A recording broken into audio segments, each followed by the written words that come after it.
Welcome to PTG TV. This is your host, Antonio Hicks, aka Escaping the Matrix. In this episode of Real Talking Conversation, I welcome on my special guest, Ms. Jerica Richardson. Hi. Cobb County District 2 Commissioner. Onto the show to discuss politics here in Georgia and the role of a commissioner. Thank you for coming on to the show. My pleasure, and super honored to be here. Thank you. So tell us a little bit about yourself and how you even got involved in politics. Yeah, so politics in general is kind of different stories for when I decided to run versus just being in the political sphere. So jumping in to politics really started with the Twin Towers falling. Mm-hmm. And I was in New Orleans. I didn't even know what the Twin Towers were, but watching that on TV. And there are just certain things that kind of stick out in my memory. I was sitting in science class, and we hear this kid running down the hallway. He busts open the door and he's like, the Twin Towers just fell, or the Twin Towers just got hit by a plane. Mm-hmm. And the teacher just shrieked. And I'm confused at this point. I mean, it sounds really traumatic, but I didn't have context for any of that.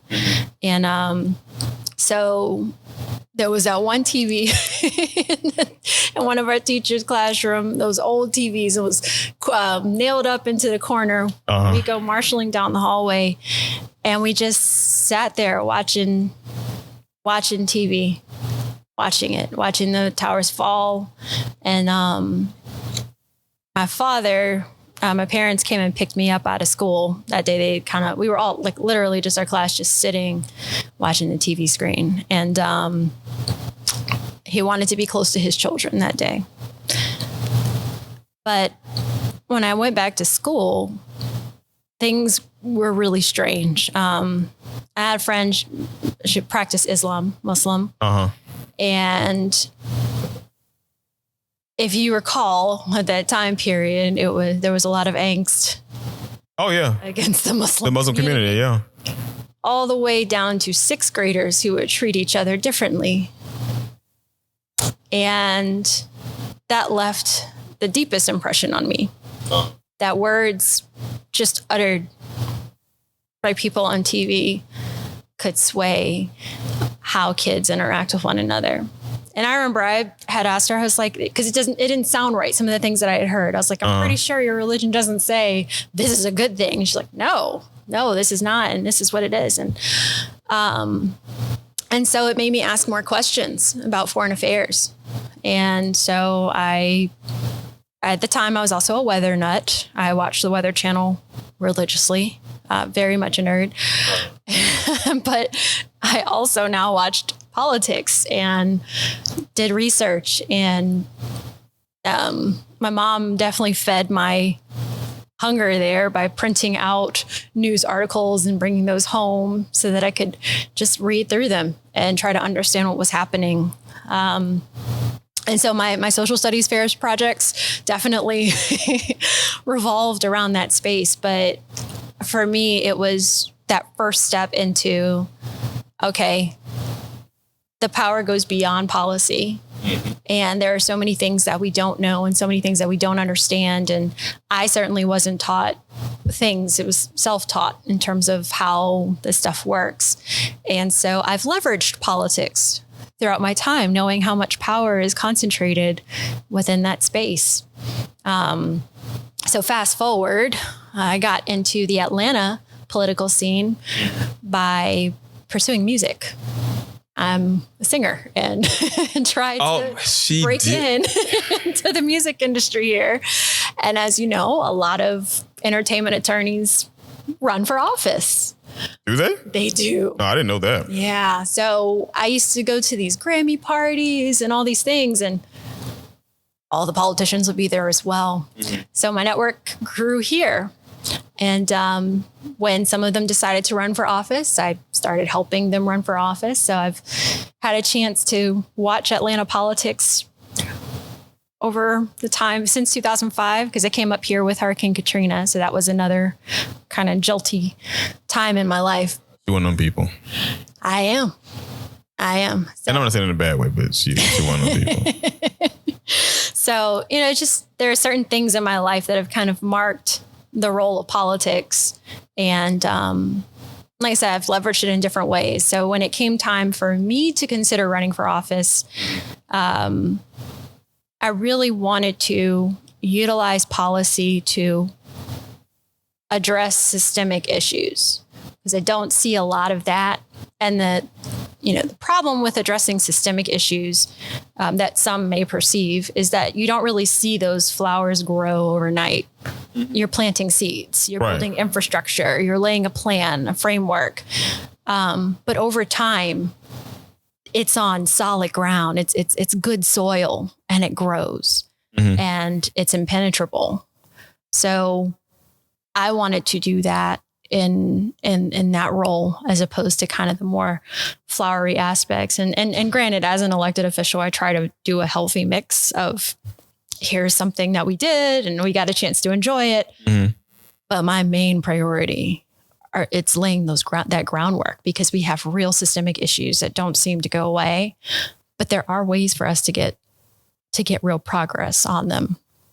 So, one of my colleagues who I helped get elected, he said, you should look at that commission seat. And I didn't know that much about commission role. Like, I knew generally, but I hadn't really done a deep dive. And mind you, there are 159 counties in Georgia. Every county is structured a little bit differently. There are some consistent powers for county commissioners, but again, things are a little bit uniquely set up county by county. So with Cobb County, I don't like the idea of running for office just to sit in the seat. It's like, what do you want to accomplish? And so I looked at what I wanted to accomplish from a systemic standpoint and read through all of our muni code powers within the county commission. And I was inspired. I was like, oh, we can do so many things. We can actually get it done. Because like I said, the commission is concentrated power. And if you can open the doorways of that to the community, can get a lot going. And so, I decided to throw my hat in. Now, but your background, it's not in politics at all.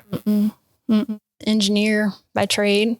I went to Georgia Tech, right down the street. Shout out to the engineers. Yes. Biomed, pre-med, pre-law. And then my first job, I went into sales so I could regain my what's the word? My social skills. I mean, like, I love Georgia Tech, but we struggle on some ends. I mean, it's a school for nerds. Nerds don't talk. We build nerds things. Don't talk. And I did a lot at Tech to try to move the needle there. And actually wrote a book around that in order to teach influence, and it was written for engineers to be able to understand how to apply that, and preaching to myself as well, right? But my first job was in sales, and then wound up starting a company after that. Learn the toils of entrepreneurship and how you really have to love what you're doing, because it's the only thing that's going to get you through the hard times. To which the hard times came, and I needed a job because we made money. We had some revenue, but it just wasn't enough to sustain the enterprise. And what was the company? Difficult to hack out Ninja. It was a hackathon management platform. So we had built, I don't know if you know Joey Womack. Hack Ninja. Are those like go ahead and describe, tell me what it is. It's a hackathon management software. Okay. So if you're familiar with hackathons, so biggest intellectual property generator, a multi-billion-dollar industry, all managed on spreadsheets with hard to track ROI at the time. So it was a market prime for some innovation. So in the process of doing that, we did customer discovery instead of going headfirst into software dev, and did a lot of work with Goody Nation with Joey, and wound up consulting on a lot of different opportunities around the city, built out different programs. I mean, it's just, I'm kind of reflecting or remembering some of the things. There's a lot going on. Yeah. And then we taught ourselves how to code because we couldn't get seed investment. of course. And so I became a Ruby girl, a Ruby on Rails. And then a full stack engineer with the, I mean, you have to do what you got to do. Yeah. And so, like I said, we made a little bit of money, but right at the end, we had to get jobs. So it's just dormant. The site's there. They're still growing in users, but there's no like real business behind it anymore at this point in time. I got my job, then was let go from that job. And so I've actually been unemployed twice. Get to know what that feels like and the struggles associated with that, especially after 8 months. You can't make ends meet. And then from one of my jobs, a gentleman who was very high up in the company went to work at Equifax at a very senior position and gave me a phone call and was like, I need you on my team. And I was about to apply for food stamps that week. And I said, okay. So that is how it goes. Because I was laid off I hit about 4 months, 4 or 5 months. Yeah, I was at the brink of. Mm-hmm. Mm-hmm. And then that's when I got a call to get back into what I'm doing, like what I'm doing right now. I love that. Yeah, I'll say every month I had a blessing that allowed me to. Yeah, I was doing... including running someone's campaign that helped me feed myself. So I was doing some contract work because this is when I was traveling, teaching security, I told you about. But then, like I said, that they started having surplus and I was part of that surplus, which I didn't agree with because I was like the number one person for teaching classes and stuff. But nevertheless, it happens. Crap happens. But yeah, I was out for 5 months, but in the midst of it, they contracted me back in to teach a couple of more classes remotely before I start working but still wasn't enough.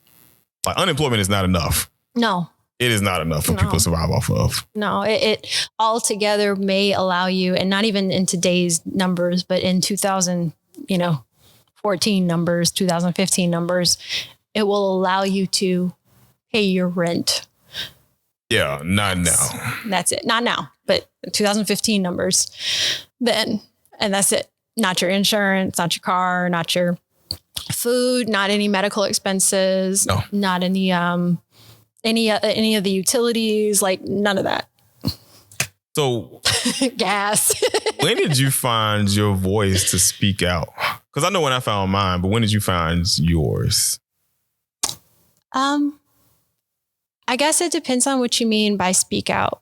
So you said you got into sales because you wanted to learn how to start being able to to communicate to other human beings. Yeah, I wanted to regain my social skills because they wane pretty heavily. But no, I mean, I've been a firebrand for I remember going and I got into a heated debate with a CIA officer and I was 8 or 9. Oh, okay. I mean, so you weren't an introvert.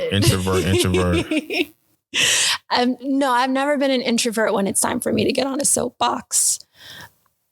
But I don't necessarily like large crowds. I do like to I like a reprieve. I like to, take in everything and recharge. But when it comes to advocating or teaching or just digging in on a topic or expressing something that is that I think will have repercussion, an impact. Yeah, no. I'm always where's the opportunity to do that? I think for me, I've always had that itch, but I was too afraid to gotta say anything. Because I was the little short, frumpy kid in school and I had the big bottle cap glasses and stuff. So the only thing I want to do is just give me what I got to do. Let me work in my hole. And then that's it. I'm done. Until I get that. One of my managers, because I told the story of my campaign too. One of my managers, he came to me and wanted me to get in leadership. And I was like, you out of your goddamn mind. I was like, no. I don't like people. So you want me to talk to people and I don't like people. And he was like, no, I think you'd be good for it. Mm-hmm. And sure enough, come to find out, I had a voice for speaking out for people and whatnot. Yeah, it's the ability. It's if you can grow your muscle of empathy, right? Mm-hmm. That's really what tells more to it. Not whether or not you like attention. Those are not good indicators. No. Those are actually those are horrible indicators for leaders. Because I do not like all these. I'm the person that I'd rather get out and speak, but I don't need you to be cheering and stuff for me. I'm not here for that. So what is it so you got into politics. So what is it that you do as a commissioner? Like in your understanding? Because I want to see more nerds in politics. I'm tired of seeing lawyers. I'm tired of seeing lawyers. I actually had a debate with I'm not even gonna call the person's name. Before I'm gonna shoot you. I had a debate with somebody. She's a lawyer too. And she said herself, she was like, well, we need to it was during campaign season. She was like, we need to get more lawyers in office. I was like, shit, everybody has lawyers in office. What are you talking about? Yeah, I was going to say there are teams of attorneys that do work for offices. Yeah. So you want to have a mixture, a variety of experiences representing America. We need more engineers. I say engineers. And this is why I cracked specifically. Yes. I was like, we need more engineers. Cause I gave a whole, that wouldn't even be my speech for today, but that just annoyed me. Cause when people say stuff, there's already people there. I said, you know why we need more engineers? I said, because we know how to fix things that are broken. I know we know how to analyze and look at things that were already working, reverse that back and figure out how to make it better. I said also, and then when it comes to actually writing policy, I said, who creates the policy for the stuff that we have to create? We do. And I was like, we have to dumb it down for everybody to understand. So I was like, so not only do we build stuff and we fix it and we fix what's broken, I said, we create the guidelines behind the stuff that we created. Then we make it into a way for everybody to be able to understand so we can go to a training team. So I was like, if anybody is best fit for office, it is an engineer. And I used to include that in my campaign speech too. Yeah, see. Not as, specific, but definitely talked about how those unique experiences and training prepare you to. Yes. Mm-hmm. Yeah, so shout out to the engineers. Solve problems. We do. That's what we created to do, to solve problems. Mm-hmm. So now back to my question, boy. I'm sorry, I get in my box. Okay. What does it mean to be an actual commissioner and what all do you all do? Yeah. So I was inspired part of the story. So commissioners, they're in Cobb County, we're structured 5 board members, 1 chair, 4 district commissioners. We're all equally invested with the same powers. The only difference is the coordination of the meeting is held by the chair. And then the formal signatures on documents and contracts are put on by the chair. Chair is a full-time position. That's the other difference. The 4 district commissioners, it is by law part-time. Okay. By practice, no, not so much. No. But by law, part-time. And so the authorities that we have, or the jurisdiction that we have, are articulated in a couple of different places, but primarily out of what's called the state enabling legislation. So whenever you see specific powers being referenced, that's because there is a portion of the law that actually explicitly spells out Cobb County's Board of Commissioners rules of operating. Okay. And then we also have powers that are given to us in the Constitution, and those divide out, and I'm not going to go too deep, but tier 1 and tier 2 powers. Yeah.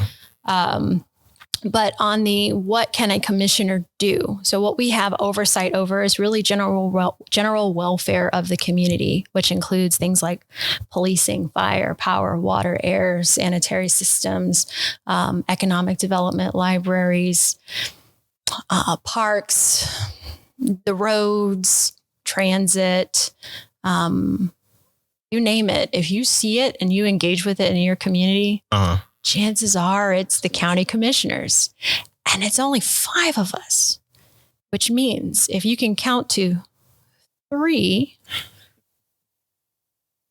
then you can change anything related to those areas, whether it be funding, the appropriations, the policies internally, the strategic vision around it. But the way that it's structured, you have your 5 county commissioners, and you have your county manager, and then you have the agency directs, and then the department directs. The county manager's entire job, its full-time job, is to administer the vision of the board and direct staff to do such. And so when you think about operational levers that you can pull guy is kind of the limit for your county commissioner. And for me, it was the idea that, my North Star. So when I do my little progress report, our North Star is how many people copy what we do. So if you're putting together a program or an effort or a policy initiative or something of the sort that can be replicated in another community, that is a win, right? Absolutely. That because that means that not only does it have the impact on the ground by constituents, because no one's going to want to copy something that people are angry about, right? But it's done in a way that another community can also apply it. And so, I always have, for the district that I represent, I am completely blessed because it's extremely diverse. It is diverse. It's diverse economically, politically, education wise, crime statistics, everything you could think of. So I call it truly a slice of America, but I also see that as a great opportunity for us to tackle some very difficult issues because it's such a mixture. So if we can do it in my district and for Cobb, we can do it anywhere. And what I do try to tell my constituents is not everything takes a vote. I used to say that on the campaign trail too. There are a lot of maneuvers that can be done by way of the community in partnership with their elected representative that can have an incredible impact that doesn't even require a vote. Why? Because you may say, okay, well, as a board, we voted to give this department $300,000. But when you go meet with that department and you say, what does that look like? Or how does that investment look? You can have a more holistic conversation about that. And that will pay a lot more dividends than just upping funding here or decreasing funding here. Because you can, I say squeeze $1 out of 15 cents, right? Yeah. There are lots of ways to make magic happen. So my thing is wherever I have the opportunity to, I want to be able to make sure people know that they have so much more power than they could ever imagine. It's not as hopeless as things look or feel, but through that partnership and like being honest about what you want to see, you can actually just do it. Now, how are you with transparency? Try to put everything out there. Even when I don't know something, I'll go find that out. So I definitely have a lot of mechanisms in place to try to make sure that I'm being as transparent as possible. And I even have some initiatives that are solely around it so that we can build up the maturity of the organization of the county so that we can be more, because transparency takes infrastructure, it takes bandwidth, all of those things, right? And so there are some areas where it's easy to put it in place. And there are other areas where you have to build up that maturity so that it can be in place. And so for my office specifically, like we do our reports, we have the quarterly report where we have all of our metrics out there. Every 2 weeks, I do a community huddle. And people just hop on and we talk about whatever they want to talk about. You do this where online. Okay. Zoom or? Yeah. Okay. Before every board meeting, I go over everything in the agenda book and I explain all the rules and how you get there and what to expect and what a commissioner will likely say while they're on the dais. So that my constituents go into that meeting not being confused, because it can be confusing when you first go into a meeting. You're like, what are they talking about? Right. Because transparency is not just about putting information out there. It's making sure people understand the information that they see so that it makes sense and they can engage with it, ask questions about it. Maybe just ask questions about it. But it's also being mindful of, what I call it's like responsible transparency, right? Because you have some people that just drop stuff and it's like, I feel good because I did something. And it's like, but you really didn't. And it wasn't even real information because you didn't validate it. And so now you've got another problem on your hands. So you have to be very, intentional about it. It doesn't just happen. Okay. So now, what are some of the things that you're passionately working on? Well, so I just unveiled the priorities for this year, but we are keeping track of about 300 items out of our office that we're working on. But the priorities for this year came in through, I do a priorities tour every year. We reshuffle the deck and master planning is something that's really, really important. And of course, I'm looking to make sure that's integrated with what I refer to as a home in Cobb, and it's around affordable housing, but not looking at it as a one size fits all, because I have very unique use cases within the affordable housing issue. And I believe a lot of it ties to mobility as well, because we have a lot of immigration from the southern counties into the metro area. And that is not a sustainable model for either of the areas. So connectivity there, partnering with my southern counties, having those aligned visions for what that can mean for the future of the state. Other things, so master planning, home in Cobb, and mobility Cobb is up there. There's also justice for all. So this one, we're almost done with our list here of all the things, because there are, like I said, a whole bunch of items under each of the policy areas. But justice for all is around strengthening the relationship between public safety and our community, what that means, and how do we invest properly, and how do we position ourselves for success, looking into the future and some of the attrition, recruiting, retention issues that lots of jurisdictions are facing right now as well. Policy, looking at how policy is done, looking at the transparency aspects of that as well. So, we have a new chief that is in Cobb that we put in, and he's definitely forward thinking in trying to build more bridges and incorporate more intentional training as opposed to just checking the box. And I appreciate that too. That's good. What's that? I said, that's good. Yeah. Because there was somebody I was trying to work with there and doing a roundtable similar to that, to have police officers talk about, and with the community too. And one of the, I'm not going to call his name out. The chief didn't approve of one of his deputies coming to the roundtable. And I was like, kind of weird, because I'm like, we're just talking about what you all are doing as far as training goes and community outreach. I'm like, his job literally is just that. But no, but that's good. Let me know. Was that recent? No. It was about 2 years ago. Okay. Yeah. So, hopefully different interaction, or at least I would find out about it. And definitely encourage any of my constituents to reach out if you ever have some type of experience, because I'm not everywhere all the time. Yeah, absolutely. So I'm not going to know unless somebody tell you. Yeah.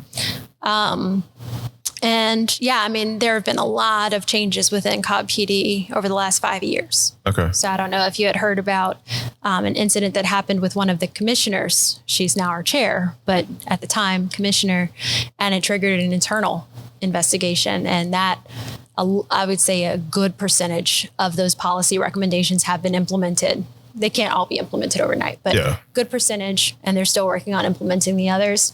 And so any interaction hopefully is a whole lot better. I like to think so. I didn't agree at the time but it kind of is what it is. The only thing I was trying to do was just build a connection between the community and police officers, because I'm like, I understand the frustration, because I come from a police family too. Yeah. But I still get the frustration from the community. So I'm like, you will never not need a police officer, ever. Exactly. And I don't care what anybody says. Exactly. And we're atrophying. We're not able to find enough or keep them. And it's not an issue unique to Cobb. That is an overall industry issue. Yep. So I am saying, okay, well, I actually held a town hall called The Future of Policing. We talked about community policing there. We talked about innovation and technology, some of the diversification of job opportunities as well, and what the future holds. We talked about some of the court cases that are on the horizon that they're preparing for, to be mindful of that from an operations standpoint as well. And really great turnout in our community. We have a community group that's tied to our police officers as well. They review. It's not a citizens review board, but it's like probably the step right before that. Yeah, they did something similar in the Cobb County. Yeah, Well, they tried to, but we're not. I'm not getting on that today. So Justice for All is another one. Environmental Justice Agreement, which will likely have its name changed per request of the community. But the idea of that is a list of policies, procedures, and programs that we can invest in order to empower residents with information around their water, soil, and air. Okay. And so it's a way by which we can implement environmentally friendly policies that are promoting sustainability, whether it be water usage or water quality or carbon reduction or all the things, recycling. And so it's a pretty comprehensive list of items in that one. But yeah, I mean, I can go through them all. There are 15 policy areas, but there are 5 or 6 that were brought up in the priorities list. And so, but I care to get them all done. So how are you all with broadband? Because I mean, I like everything that you just said, but it's now communication. Like, how is it within your area itself getting like high speed internet to everybody within the rural areas? Yeah. So broadband is certainly on the list as well under the what I call Building Better Cobb. There were the Building Better Act. Yeah. So finding those opportunities for investments in my district, there are only a few areas that have struggles with broadband. Most of it is concentrated in other parts of the county, though. So those investment dollars are primarily going to go to there. Okay. Where I am looking to kind of facilitate that access is in a concept that I'm calling Wi-Fi parks. Okay. That will be combined with community garden type of infrastructure. So you'll be able to just go and sit, remote work. And so you set up like a mesh network to that degree? It's just in a place where we know that there is access that people can get to, and it's a park. So you get a chance to enjoy outside, remote work if you can, or maybe if they're playing a game or something, you still can access your meeting. Yes. Yeah. So it's all of those pieces. Cause like yeah. And then certainly the libraries have a lot of connectivity and a lot of investment has been put into the libraries as well. Yeah. I'm big on a lot of things, especially when it comes to healthcare, affordable housing, policing. I mean, all those things are key to me. But what I'm really big on too is when it comes to communication and because we've already seen that if you don't have access to high speed internet, correct, you're already left behind. Correct. And that doesn't even have to be with education. It's with healthcare too. Yep. All the above. So, that's why. So it is in the master planning aspect though for broadband and looking at, as we lay roads or transit, making sure that connectivity is there as well. Because those are always really great opportunities to. I mean, yes, because you're already digging. Cords. Yeah, exactly. I'm like, if you're already digging, you can go to buried fiber while you're there. And stormwater. That is probably the biggest issue that's in my community, though, is stormwater issues for the district. What about like community gardens and things of that nature? Yeah, so that's where I mentioned the Wi-Fi park. So looking to couple those up. Okay. There's one initiative that just came up through the cabinet for a community garden. So we're looking at where those opportunities, or at least there is a potential project that we're looking at around supporting that. But we do have a park called Hyde Farm Park, where they do gardening. They're master gardeners out there. And we put some money towards it because they needed to renovate the center. And so instead of just renovating the center, I wanted it to be renovated for a dual purpose, both events and a farmer's market. Okay. So it'll play kind of a dual role for any of the produce that's grown can also be acquired at the farmer's market. So, I mean, we wind down. Thank you. I want to thank you again for coming on. Oh, thank you for having me. And I'm glad, and that's what I wanted. So I want to do this series on, which I've talked about with Indivisible. I don't know if you know about Indivisible Georgia. And so I work with Indivisible 4. And what we're talking about doing was having somebody come out to explain what each elected official, what their job responsibilities are. And so I have been, like I said, I've been following you for a while, and I see some of the stuff that at least you post your stuff online. She posts her stuff online. There's a whole website too. Yeah, other people don't post anything. You have to wait for town halls if you get town halls. At least Jerica posts herself. online. Thanks. I'll have to relay the message to my team. They do post it online. I mean, they post Instagram stories and stuff too. So your team is very active. And I do appreciate that, because I'm one of those people that, because we are in a digital age, I don't care how old you are. If you've been sent to do a job, it's good to show the community exactly what it is you're working on. Yeah. Especially when it comes to policies or bills. Granted, I understand everything can't get passed, but at least we'll be able to know what's on the docket. Yeah, what you're trying to do. Mm-hmm. So like I said, thank you again. I really appreciate it. Just gonna make it short and sweet. No worries. It's just getting you out here so we can hear what is it you're trying to do within Cobb County.